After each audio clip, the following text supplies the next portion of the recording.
모셔가는 개발자의 비밀은 자신을 알리는 것과 동료를 잘 아는 데서 시작합니다. 모셔가는 개발자의 첫 번째 비밀은 바로 자기 자신 알리기입니다. 여기 개발을 정말 잘하는 A라는 개발자가 있습니다. 이 개발자는 중국 무술 영화에 나오는 은둔형 고수인 거예요. 그리고 여기에 B라는 리크루터가 있습니다. 이 사람은 전 세계의 모든 개발자를 알고 있어요. 딱 A라는 개발자 빼고요. 그럼 과연 B라는 리크루터는 A 개발자를 채용할 수 있을까요? 아니요. 모셔가려고 해도 일단 A라는 사람이 있는지 없는지를 알아야 채용을 검토해보지 않을까요? 네. 그래서 바로 이게 첫 번째 비밀인 거예요. 많은 사람들이 간과하고 있는 내용이기 때문이죠. 채용 담당자에게 내가 이 세상에 존재한다는 사실을 알려야 권유라도 받을 수 있기 때문이에요. A라는 개발자가 아무리 뛰어나다고 한들 채용 담당자가 그 사람의 존재를 알지 못한다면 어떻게 그 사람을 채용하고자 노력을 하겠어요? 그럼 우리는 나라는 사람을 알리기 위한 도구는 어떤 것들이 있는지 살펴보겠습니다. 여기서 가장 좋은 방법은 링크드인을 활용하는 방법입니다. 앞서 말씀드렸던 것처럼 먼저 자기 자신을 알려야 하는데 링크드인에서만큼 많은 채용 담당자가 계시는 곳이 없어요. 그리고 이 링크드인에 본인의 이력서와 블로그 주소를 쓰면 더 금상첨화가 됩니다. 종종 블로그를 돌아다니시는 채용 담당자도 계시겠지만 링크드인에서 본인을 어필할 수 있는 여러 장치들을 마련해 놓는다면 더 많은 기회를 잡을 수 있죠. 물론 직접 회사에 이력서를 넣어 나라는 사람을 알릴 수 있습니다. 하지만 여기엔 두 가지 함정이 존재해요. 첫 번째 함정은 모든 회사의 공고 상황을 내가 알 수 없다는 사실입니다. 우리는 바쁜 현대를 살아가고 있어요. 그래서 매번 이러한 정보를 쫓아다닐 수는 없죠. 두 번째 함정은 제안을 받는 것들 중 공고가 올라가 있지 않은 제안들이 꽤 많다는 사실입니다. 실제로 제가 봐왔던 제안들 중 일반적으로 이력서를 넣고 사람을 뽑는 형태가 아닌 것들이 꽤 있었어요. 그래서 우리는 우리를 대신해서 우리를 알려줄 아이들을 만들어 놔야 합니다. 우리가 자고 있을 때도 아무 일을 하고 있지 않아도 자동적으로 누군가에게 나를 알려줄 수 있어야 해요. 그리고 그것의 가장 효과적인 방법은 바로 앞서 말한 세 가지 도구들이죠.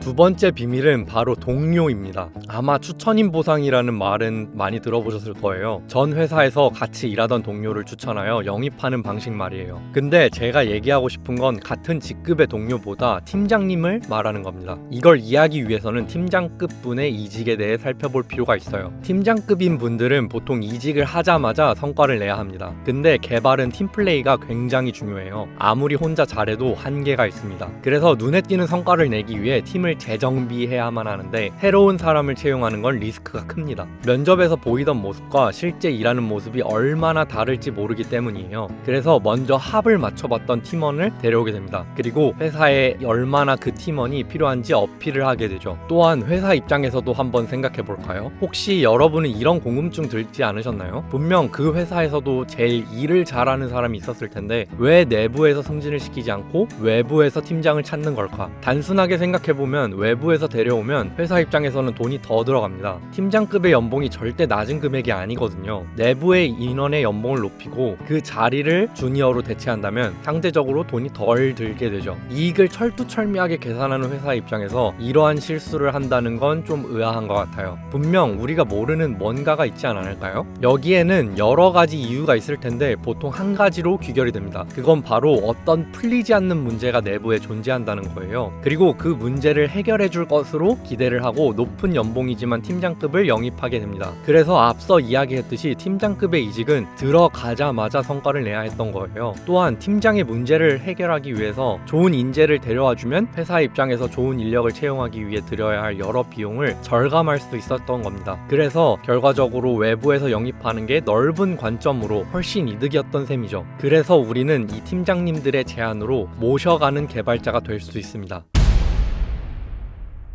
아마 이런 말씀을 하실 분이 계실지도 모르겠습니다. 저 또한 이 이야기를 들었을 때 똑같은 반응이었거든요. 당신이니까 그렇게 되는 거겠지. 근데 제가 이분의 조언을 따르게 된 계기가 있었습니다. 저는 목욕탕에 가는 것을 좋아합니다. 따뜻한 물에 나를 던져놓으면 세상이 나를 감싸주는 것 같았어요. 저에겐 한없이 차가웠던 세상인데 이 세상에도 따뜻함이 있다는 걸 깨닫게 해줬달까요? 그리고 그렇게 한참 목욕하고 나서 마시는 소래누는 얼마나 맛있는지.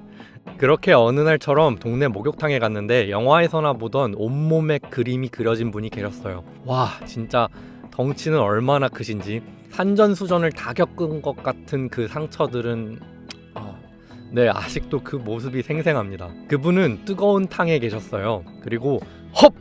하시면서 기업을 넣으셨는데 그 소리가 마치 천둥번개가 치는 것 같았어요.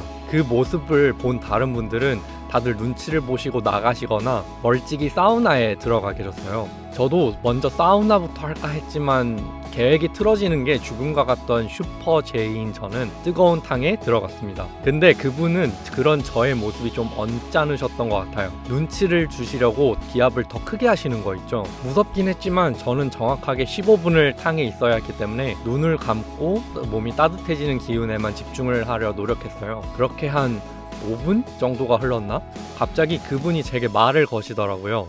어이 젊은이, 요즘 고민 있는가? 저는 이분의 대화가 길어지면 제 목숨이 위험할 수도 있겠다는 위기감이 들었어요. 그래서 말을 이어나가지 못하게 하시려고 당시에 읽었던 책의 소절을 응용하여 이렇게 대답했습니다. 도를 도라 말한다면 참된 도가 아니라고 합니다. 저 또한 제 고민을 고민이라 표현한다면 어떻게 그게 고민이 될 수 있겠습니까? 이분이 이 말을 듣고 정말 박장대소를 하셨는데 이때부터는 무서워서 뭐라고 말씀하셨는지 안 들렸어요. 근데 이때 이분의 커다란 몸이 물속에서 흔들리고 있는 모습을 봤어요. 크게 웃으시면서 잔잔한 물의 파동이 만들어졌는데 이 잔잔한 물의 파동으로 몸이 좌우로 흔들리고 있는 걸 봤어요. 그때 깨닫게 되었습니다. 이렇게 작은 파동으로도 이렇게 무시무시한 사람을 흔드는데 나의 노력들도 이렇게 모여서 높고 크게만 느껴졌던 벽들도 흔들어 볼 수 있지 않을까? 라고요. 저는 이때부터 저만의 작은 노력들을 쏟아붓기 시작합니다. 하지만 인생은 역시 제 뜻대로 안 되더라고요. 꽤 오랜 시간 동안 제안을 받진 못했어요. 근데 별 노력을 하지 않아 보이던 제 동기는 제안을 받고 있더라고요. 지금 생각해보면 이 친구 나름의 노하우가 있었을 테지만 당시엔 얼마나 억장이 무너졌는지 모르겠습니다. 내가 뭐 그렇지, 나는 역시 안 되는구나 라는 생각이 들어 포기를 하려고 할 때 제안을 한두 건씩 받기 시작하더라고요. 여러분도 여러분만의 작은 파동을 만들어 보시는 건 어떨까요? 그럼 다음 영상에서는 이렇게 얻은 소중한 기회들을 진짜 기회로 만들어준 저의 개발 공부 방법에 대해 나눠보겠습니다. 그럼 영상 시청해 주셔서 감사합니다.